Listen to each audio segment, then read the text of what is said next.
Welcome to the root of all success with the Real Jason Duncan, a podcast that explores how the world's most powerful entrepreneurs unlocked success and how their stories can help you do the same. A successful educator turned entrepreneur, Jason has built multi-million-dollar businesses that have been featured in Inc. magazine and Entrepreneur magazine. His life's mission now is helping entrepreneurs live what he calls #the exit lifestyle.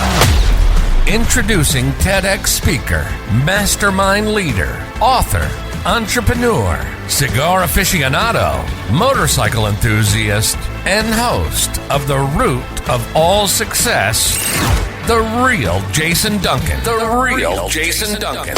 Welcome to another episode of The Root of All Success. I'm the Real Jason Duncan. In today's episode, we're going to be talking about divorce and remarriage, which is a topic that I don't ever talk about on this show because that's not what the show is about, generally speaking. I mean, generally speaking, this is the root of all success. And I normally interview, as you know, as a longtime listener, successful entrepreneurs about their journey to success. So today, I'm going to be taking a break from interviewing a guest, and I'm going to be talking just you and me about divorce and remarriage. And the reason I'm going to be talking about this is because I've had a kind of a revelation, two reasons actually. So first of all, I've kind of had a revelation about this idea of the root of all success and the show and the content of the show. Now, I'm an entrepreneur and I'm a coach and I work with entrepreneurs every day. And my goal, my purpose in life is to use my gifts of teaching and leadership to help other entrepreneurs discover their purpose in life. That's what I want to do. So as such, I started this show with the idea of, interviewing entrepreneurs. I want to find out how they became successful and thereby giving you as the listener an opportunity to learn from their failures and their successes and how you can be successful. But the idea of success really goes beyond just entrepreneur success. And I think that this show could be a platform for success in any area: mindset, business, sports, entertainment, or in today's case, relationships. In order for a relationship to be solid, there's got to be mutual trust and respect, and there's got to be good communication. As a matter of fact, I did a video for my social media platform not too long ago about that. I don't know if it's been released yet, but I talk about those three things are required for us as humans to have beneficial interpersonal relationships. But the other reason why I wanted to do this show on divorce and remarriage is, or really divorce, not really as much remarriage as it is anything else, but is that I had a viral video hit last year that has had now over total 30 million views beyond the reposts, if you add up all the reposts. And the outpouring of support and or hate for the things I mentioned in that video have been quite astounding. Significantly astounding, actually. And what I want to do today is I'm going to play that clip. Now, if you're watching this on YouTube, by the way, this is always on YouTube, not just on all the podcast players, but you can go to youtube.com/The Real Jason Duncan, and you can find the playlist for The Root of All Success and watch all these. But I'm going to play this video clip. I think it's just, I don't even know, it's 30 seconds. It's pretty short. This was a clip from me on Brad Lee's podcast, Dropping Bombs. We recorded this in May of 2022. My wife, Christy, and I celebrated our 27th wedding anniversary on May 13th of 2022. And Brad had invited me to be on his show. He had been on my show the year prior to that. He invited me to be on his show. So I flew out to Vegas and was on his show, like I said, in May. And we spent most of the day together, hanging out, smoked some cigars, talked business, just had a good time hanging out with Brad. And if Brad listens to this, Brad, I appreciate you, man. You're a good dude. And I like your show, like what you're doing. And I appreciate you bringing me on your show. But he and I were talking about marriage because I just told him, hey, we just got back from our 27th wedding anniversary trip. We did a little vacation. We always go somewhere every year. Christy and I have done that since day one. I mean, there was one year, we were so poor, didn't have any money. We just went to the local hotel in town just to get out of the house to say we went somewhere. But but we've always done that. And so I was talking with Brad about that. And so when we get into the show, his show was all talking about exit without exiting, which is my thing. That's what I do on a day to day basis. And but there was one part of the show where he asked me a question about my wife and about marriage and how we made it work and how that's going. So here we go. I'm going to show and play that clip. If you're just listening, I hope the audio comes through okay. If not, you can go to my Instagram page and you can find this. And it's been reposted by, I think, at least a dozen other players. Like Alpha Motivation was one that reposted, had millions of views. And it's even been on TikTok. And people, complete strangers, have come up to me and said, "Hey, you're that guy I talked about divorce on the, I saw it on TikTok, or I saw it on Instagram, or I saw it on YouTube." And I'm like, "Yeah, I'm that guy." So it's really interesting to have a video go viral like this. But I'm going to hit play on this from my Instagram Reels feed. And let me hit share screen so that those of you that are watching this can watch this. So here we go.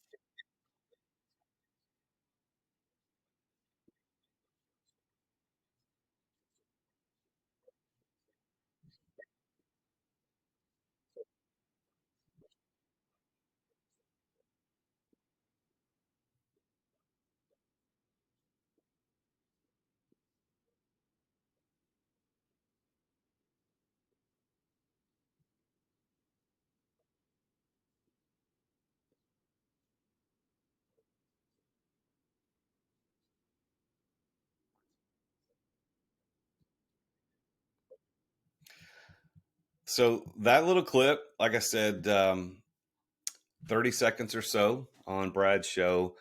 On the stats right now on my Instagram feed is 24.6 million views. And this is important. The reason I'm bringing up the stats: 24.6 million views on Reels on Instagram. 754,855 likes and reactions. It's reached 9.3 million accounts on Instagram. Most of those, over 9 million, were not followers of mine. And 350,000 times it has been shared, and it's been saved 100,000 times. And there are almost 8,600 comments. That's just on Instagram. And then on Facebook, there's another 15.4 million, 15.4 million plays, 447,000 reactions. And I'm telling you, the comments on this are they're insane. Some are insane in terms of, like, these people are absolutely crazy, what they're saying about marriage and divorce.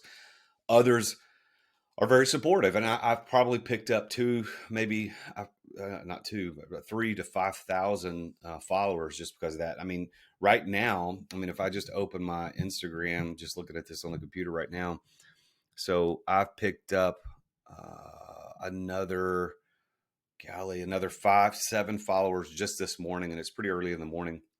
And what's interesting is I always reach out to new followers and I say, "Hey, thanks for the follow. What brings you to my profile?" Because I want to know why people are finding me. And probably 8 times out of 10, they say they saw that video about divorce. So I thought what would be interesting in this show today is just for us to have a conversation, you and me, about why I believe what I believe and what it means. Because what's interesting about that content that showed up there is that was 30 seconds out of an over hour-long conversation, and it wasn't even the subject of the conversation. And some of the comments, if I pull the comments up completely at random, I'll just you could tell people are not understanding logic behind the kids comment. "In order to have a healthy, long-lasting marriage, even after kids, is to make the decision that your marriage comes first." He doesn't mean literally like if they were in danger. He means when fights happen between them, when you disagree on parenting, when you have struggles with the kids, etc. Your spouse is the one person to turn to on anything, no matter how small or how big it happens. There's a level of respect you have to care for your marriage. That means, yes, it comes before the kids. If you don't have a solid foundation between you two, how can you possibly have a healthy household for your children? So, shout out to that person. This was completely random choice for me to read that. 100%. This is from Leashur, Leashur, whoever that person is. Thank you for those comments. And the kid comment was probably the one that was most attacked, is that there's so many moms and dads saying, "How could you put your wife before your kids? Your kids have to be first." Well, listen, the point, as they were saying, like if we're in a firefight or something, we're in danger. Yeah, both of us as parents are probably going to try to shield our kids. Now our kids are adults now, so it's a different dynamic. But when they were little, we would have shielded the kids. We wouldn't have abandoned them and held on to one another. I mean, that's not what we were talking about. What we're talking about is in terms of relationships, just like this person mentioned. And if you don't put your kids first in your marriage, or if you don't put your spouse first in your marriage and you put your kids first, here's what ends up happening. And the statistics bear this out, is that if you are married and you have kids and you put your kids above everything else, kids come first. Like you put your spouse is second, whether you state it or not. Like I stated that my wife is first, and the kids knew that. But whether you state it or not that the kids are first, what happens in 18 years when the kids go on to college, move out of the house, and now you're left in this big house with the person you've put second for 18 to 20 years? The biggest, and I don't know this to be absolute fact, but based on my preliminary research on divorce, one of the biggest times that people get divorced is after the kids move out of the house.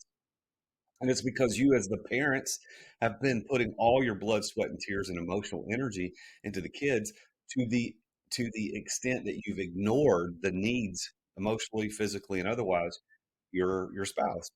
And so that's why my wife and I made that decision. I mean, we had friends when our kids were little. We had one set of friends that was kind of with us. They were like, "Hey, our relationship is more important than the kids." And that doesn't mean the kids aren't important. Please hear me out. Don't be that idiot on Instagram that says that I hate my kids and my kids are neglected. That's not what this is about. But what I mean is, how did that play out in real life? Well, that means that if my wife and I, with our toddler at the time, wanted to go to our friend's house who also had a toddler, and we wanted to have dinner and we wanted to hang out and we wanted to stay out late, we would do that. Where so many of our other friends would they would they would say, "Well, I got to put my kid down for a nap, or I've got to get my kid to bed by 7 o'clock. We can't do anything." And and I understand there's healthy dynamics and healthy boundaries you have to build for your children, but to the extent that you're building your life around their needs and missing out on your opportunity as a spouse, a husband and wife, to go do things, I don't think that's a wise decision. I think it all needs balance and temperance, obviously. And I know that, you as listeners, you have kids, you're married, and you've got your own opinions about that. But that was my point. My point is not that I'm going to neglect my kids and the kids are just an afterthought and, they have to fend for themselves. That's not at all the case. My kids are healthy, well-adjusted adults now. My son's 22, my daughter's 20. My son lives on his own. My daughter still lives with us. And, they're doing their thing and they love us. We love them. We have family meals twice a month where we all four get together and have dinner together, and we have a good relationship. So that whole thing about the kids is kind of the outlier in all of this. But if I pulled any of the other comments, I mean, it's really crazy. Let me see if I can find a one that's this person says, let's see. Gareth McLaren says, Jason's wife filed for divorce the next day. Her chief complaint was him constantly wearing a hat with his initials on it. The judge gave her everything. Obviously. All right. So who are you, Gareth McLaren or Garth McLaren, whatever your name is? Like, what purpose does that comment have in anything else? Has nothing. So my wife has not filed for divorce. We don't mention divorce. It's not a joke in our house. We don't talk about it. It's not an option for us. And so, that's just a dumbass comment. I don't even know what you're thinking. Like, that's just stupid. And I know I don't try to read these comments because sometimes like my emotions get away with me. This person says, "No, my wife and I put our son first. I strongly disagree." Okay, you have the right to disagree. I didn't tell you had to believe what I said. This person says, good discussion. If there were more men like that, would be far less divorces. Thanks for sharing. It was Michael Quinlivan. I think that's QUINLIVAN.96. So appreciate that comment. You need to breed your mentality into other men, says Vanita71. A lot of these were the kid comments. This Wendy.Pina says, married 26 years. We have the same philosophy. That word is not used in the house. And then this person, XOTERRA McGee, says, no effing man coming first to my kids, LOL. Okay, I get it. Well, that probably indicates the level of relationship that you have with any man that might or might not be in your life. Let's see. This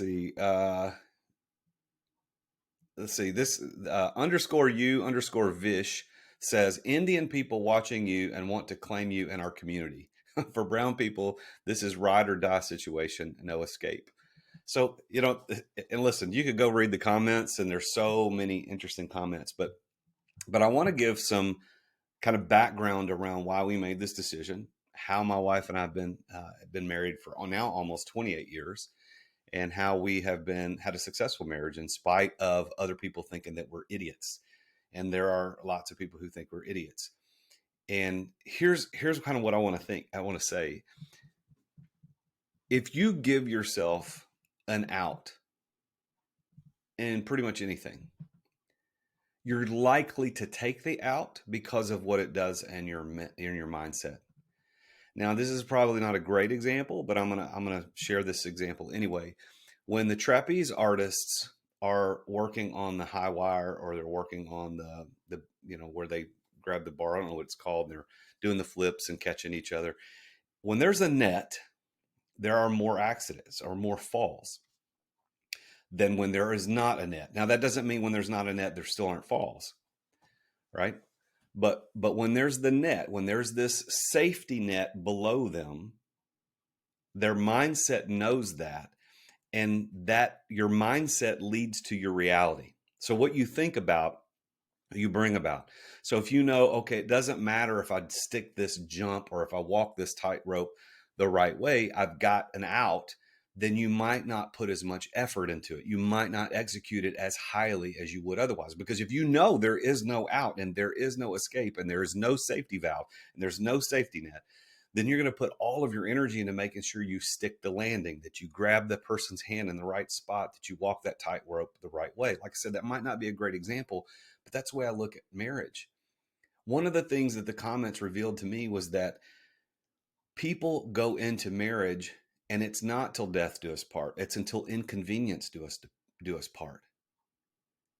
If people, so many of the people that I read in the comments, and the reason we have a divorce rate that we do today, is that they start a relationship thinking that, hey, if this doesn't work, there are other options.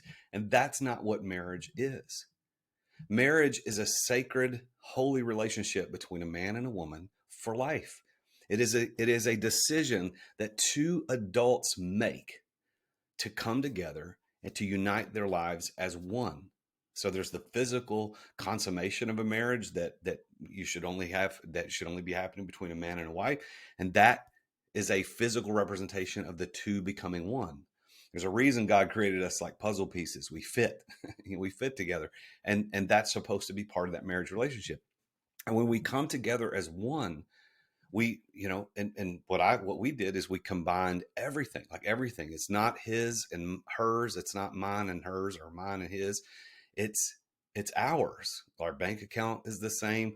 All the decisions we make are the same. Everything's together, because that's the commitment we made to each other.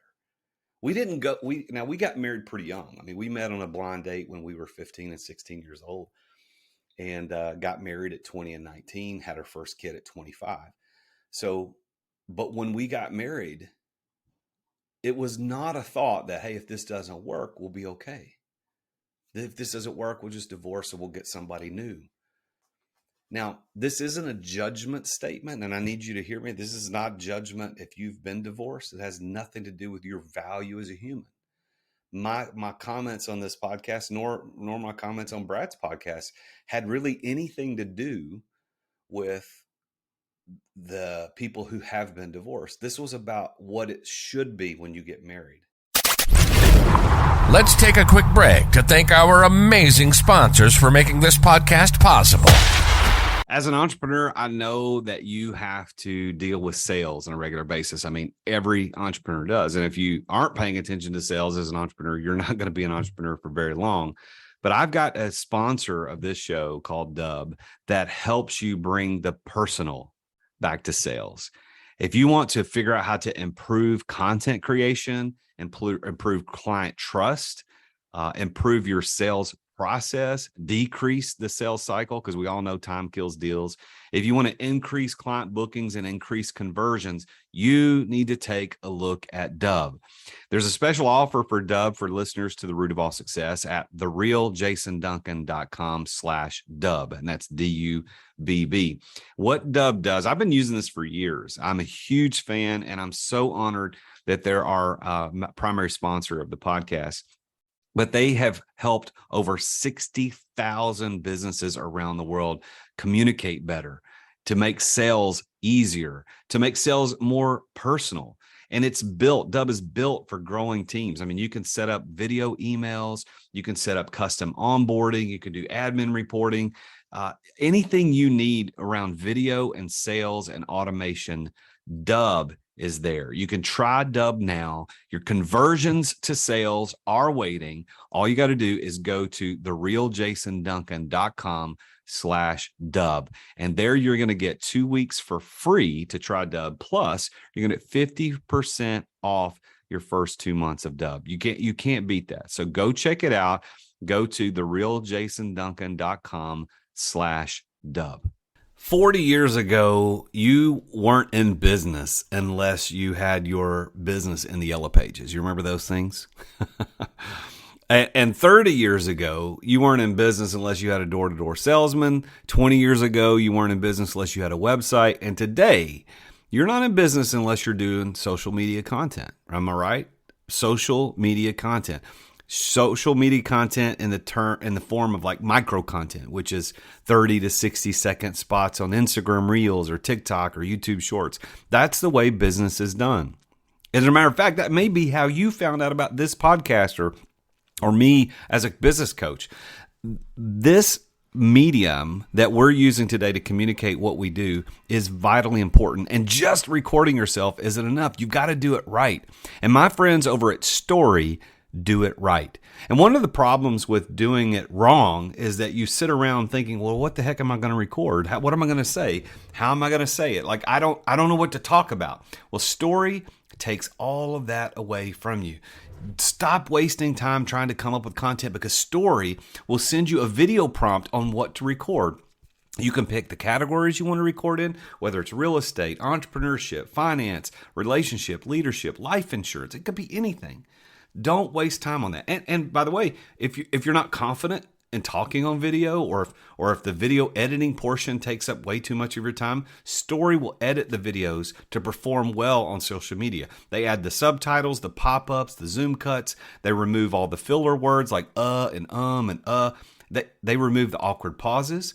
And then they take that video and post it for you. They write the captions, they add the relevant hashtags, and they post it on the platforms that you care about the most. It's exactly what you need to be in business today and to be successful at it.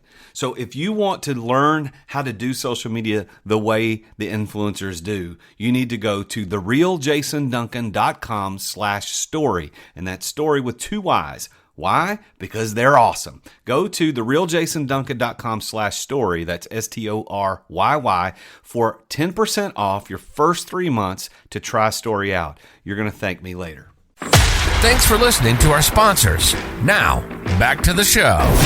And so when you get married, you should make a commitment. I mean, really, you stand before God and your friends and your family and your church, whoever you're standing in front of, and the preacher or the pastor, the officiant says, do you take this man or woman, whatever it is, do you take this woman to be your lawfully wedded wife, to have and to hold, whatever version of that you wrote. I ended up writing our vows for us that were a play off of that. But But at the end of the day, that vow, that commitment was till death do us part, in sickness and health, for better, for worse, and good and bad, and up and down economies, like good moods and bad moods. And if you're not ready to make that commitment, don't get married. If you're not yet sure if this person shares the same values that you have, if you're not sure that they have the same goals and life aspirations, if you don't know how many kids they want or where they want to live, don't get married. Wait until you know those things and then make that commitment. That leads to a successful marriage.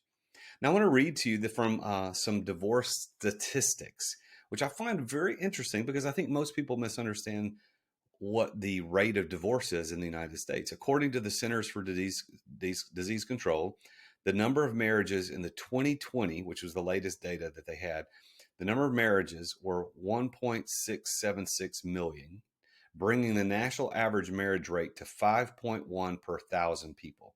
So there's 5.1 marriages per thousand people.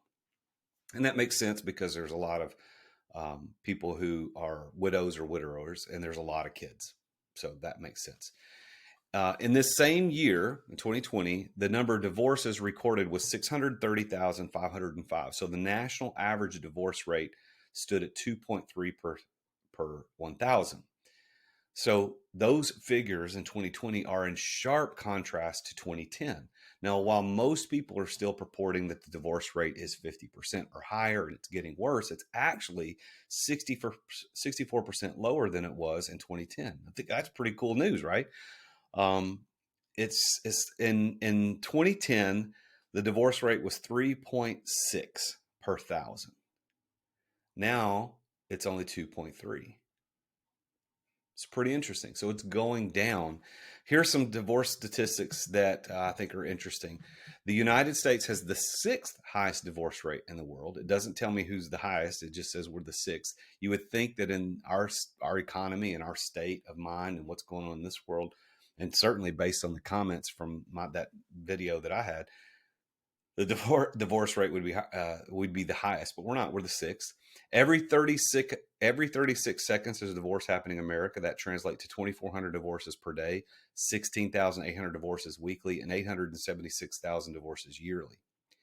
According to the U.S. Census Bureau, the average length of the first marriage lasts about 8.2 years before it ends in divorce. Now, interesting thing about that is that there's this thing, this old phrase called the 7-year itch.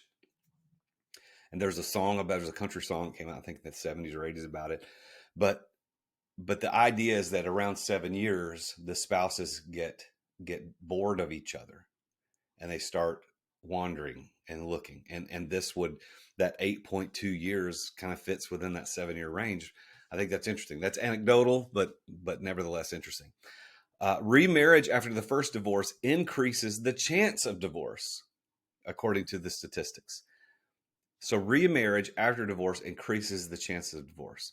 Why? Because you knew you had an out the first time. Now you have an out the second time, and it continues to get worse. That's why you can meet people. They've been married 3, 4, 5, 6 times, and because it's progressively more probable that you're going to get divorced after the first one. Research shows that 41% of marriages end in divorce. So it's not 50, 41%, but first marriages. 41% of first marriages end in divorce, 60% of second marriages end in divorce, and 73% of third marriages end in divorce. Psychology Today, the magazine, says that 10 to 15% of divorced couples reconcile after separation. 6% of couples remarry after a divorce, meaning the two people that got divorced end up getting back together and getting married. I actually have friends who did that. They'd been married for a while. I think they had a daughter, got divorced, and then eventually came back together and got remarried. And of those that remarry, 30% divorce each other a second time. Can you imagine going to the judge and getting divorced, and then you go back and get married, and then you show back up in front of the judge again? Hey, we're here to get divorced. He's like, didn't I do this already? January is unofficially recognized as the divorce month, but most divorces peak between March and August. This is interesting by state. According to the World Population Review, the following states have the highest divorce rate per 1,000 in the U.S. Arkansas, Oklahoma, Nevada, New Mexico, Kentucky, Wyoming, Delaware, Utah, Kansas, and Alabama and Missouri. So those have the highest. And then the following 10 states with the lowest divorce rate are Maine, District of Columbia, South Dakota, Pennsylvania, New York, Illinois, New Jersey, Iowa, Wisconsin, and Massachusetts. According to the U.S. Census Bureau, about 33% of men and 34% of women had, what does it say? 33% of men, 34% of women of those aged 20 years and older who had married were divorced. So about a third of either gender has been divorced. The divorce rate among those aged 55 to 64 was 43%. And then between ages 65 and 74 was only 39%.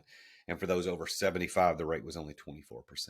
So it seems like the longer you're married, the older you get, the less likely you are to get divorced. What's interesting to me about the divorce thing in my experience is that my parents, Michael and Marcia Duncan, have been married they were married 50 years last year. Celebrated 50 years in November. My wife's parents, my wife's dad sadly has passed away. He passed away almost 20 years ago, but they were married until he passed away. Now they did get separated right there at the end due to some health issues and stuff like that. But nevertheless, they were married. My parents, both of my parents' parents, so both sets of my grandparents were married, not divorced. And the only immediate family member within our group was a cousin. Actually, it was an uncle who got divorced, one of my uncles. And then I've got a cousin, but that's it. Like in our family, it's an interesting statistic to know that in the Duncan family, and then those expanded around us, like my mom's side of the family, and et cetera, there's really only two married couples who've been divorced, and everybody else has stayed married. And one of the things that I believe is that the decision, and this is really, really important, so listen to this, is that the decision of your spouse, who you choose as your spouse, is the most important decision you'll ever make in your entire life. Because that decision will change everything. It changes where you live. It changes your happiness or your joy. It changes what you do for vacation, how long you go on vacation. It affects how many children or not having children. That decision of that spouse affects more than anything else. And what I find interesting about all these comments in this video that I had is that it doesn't have to end in divorce if you make a good choice. And so anecdotally, as one guy who doesn't have all the answers, but just as one guy hosting this podcast, I would say that one of the reasons why divorce is so rampant is that people don't take the commitment seriously, that they make decisions that they have not fully thought out. And maybe that was you, and I'm not judging. That has nothing to do with me judging you. But what I'm really saying is that those of us who are about to get married, who are married, we have to burn the ships, to cut the net down. There is no way out. That doesn't mean there wouldn't be an accident. That doesn't mean you're going to miss and slip and fall. That doesn't mean that the marriage might in fact end, but you have to remove that as an option. The story has been told so many times. I don't even know what the real story is, but the story was told of I think it was a Spanish conqueror who came to the New World, and they wanted to conquer the land. And as soon as all the soldiers were off the boats, he went and burned the boats, and there was zero way for them to escape. And so he told his men, he said, we either win or we die, because we can't go back home. And they ended up winning. And that's why I say we need to burn the ships. When you make that decision to get married to that person, and you commit in front of God and your friends and everybody, you say, till death do us part, that is the most important promise you're ever going to make.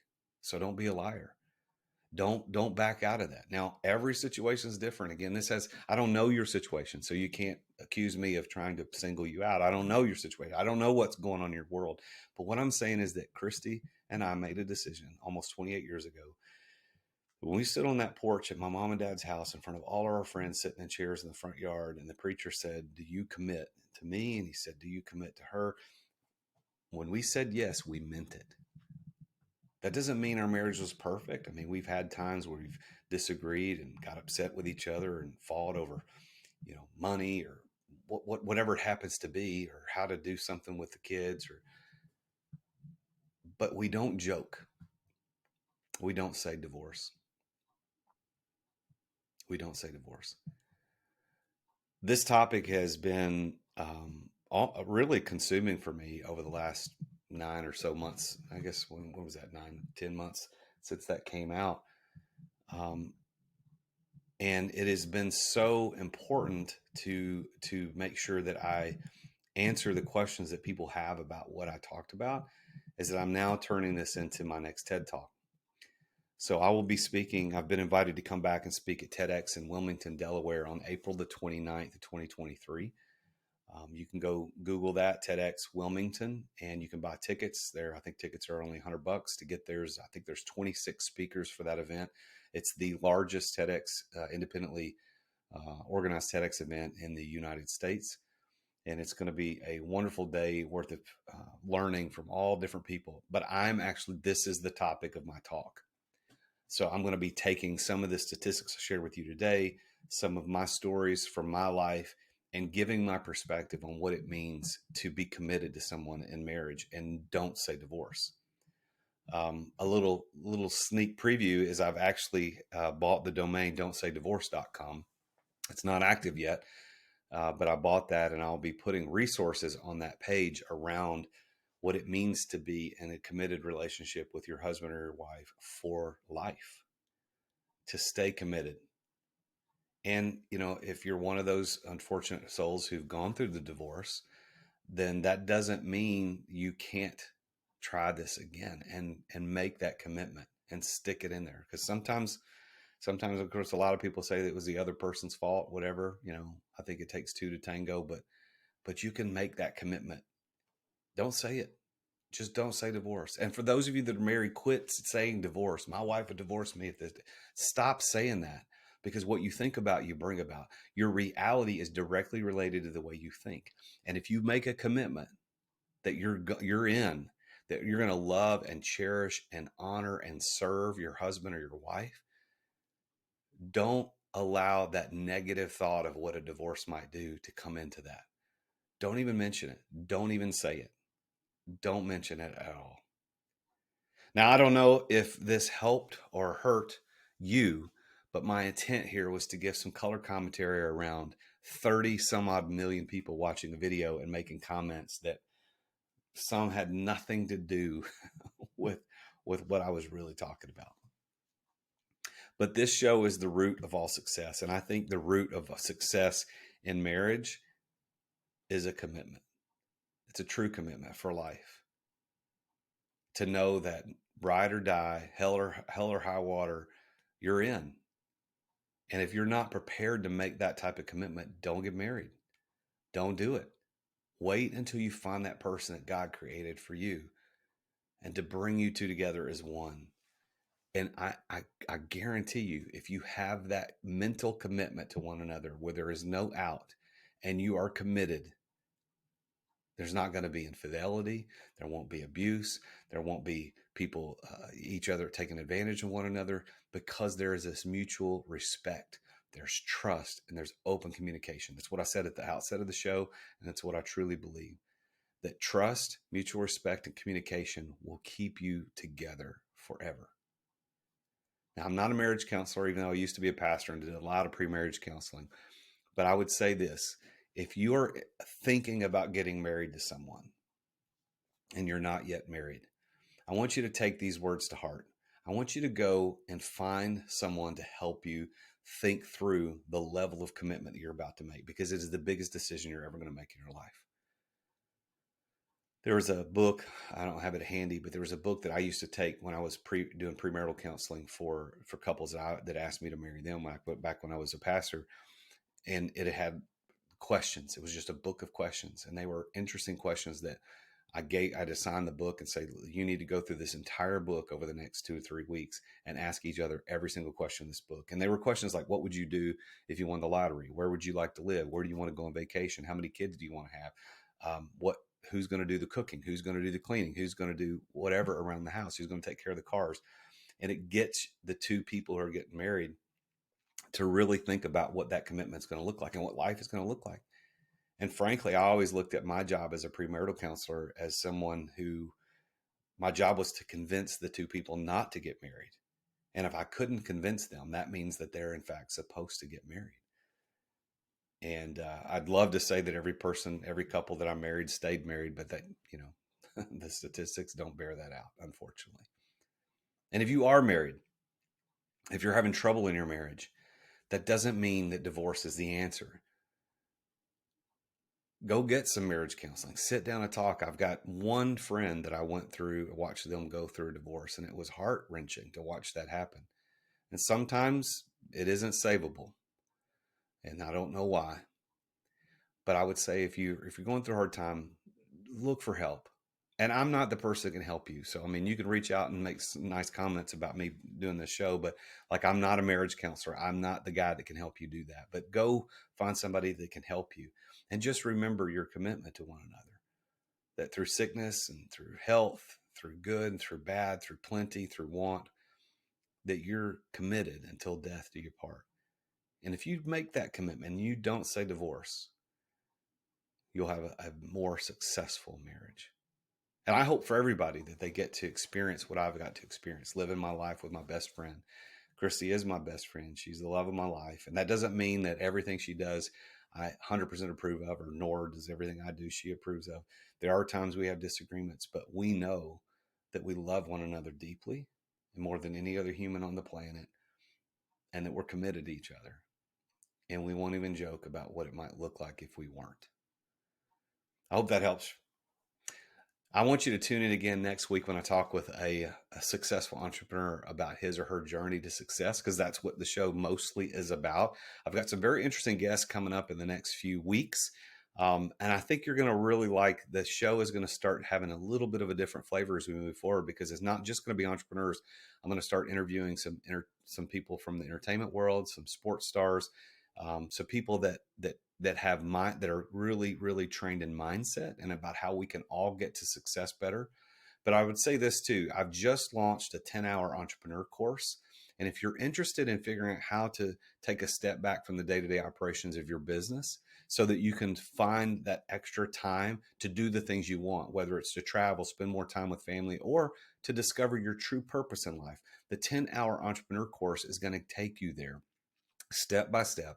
I've consolidated all this content that I've been teaching for the last several years based on my experience of exit without exiting, plus the experience of my hundreds and hundreds of clients who've gone through this with me, to show them how to do it. You can do that too. So go to exitwithoutexiting.com and sign up. Sign up for the course. It's a self-guided course, takes 10 weeks to go through it. It's got 36 lessons.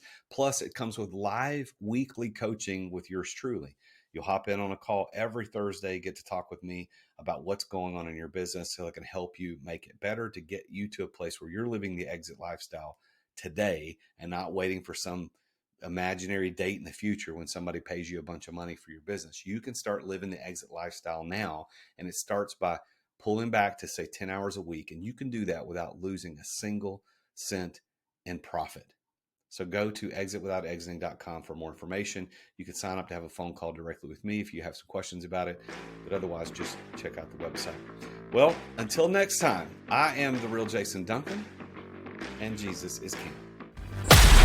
Thank you for listening to another edition of The Root of All Success with the Real Jason Duncan. If you've enjoyed this week's episode, visit therootofallsuccess.com to access the show notes and other helpful resources. Follow Jason on social media at The Real Jason Duncan. Are you an entrepreneur who feels trapped in the weeds of daily operations, not experiencing the freedom you thought you'd have as a business owner? Want to know the way out? Take Jason's free exit readiness assessment to see how close you are to getting ready to experience true freedom and success as an entrepreneur. Go to amireadytoexit.com today. That's amireadytoexit.com. See you again next time here on The Root of All Success.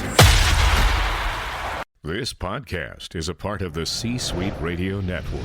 For more top business podcasts, visit c-suiteradio.com.